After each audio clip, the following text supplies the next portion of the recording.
Today is Friday, October 5th, 2018, and if you're like me and you've recently received a new iPhone, you may have noticed a bit of a problem after syncing it with iCloud.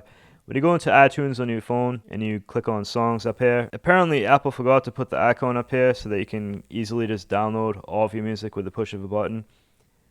I guess they want you to go through and download all, for me, 4,699 songs manually, but I don't have the time for that, so if you're like me and you don't feel like going through that whole process, I found a shortcut around this, thank God.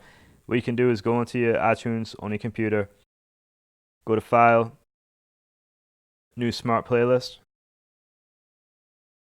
go right here, go down to Time, because T is greater than 0 seconds, which is every single song that I own. And if I go back into my phone, click on Library, Playlist, and I go down to that playlist that is created with all of my songs on there. Now I just click on this button and it's going to go through the process of downloading all of my songs. I hope you found this helpful and thank you for watching.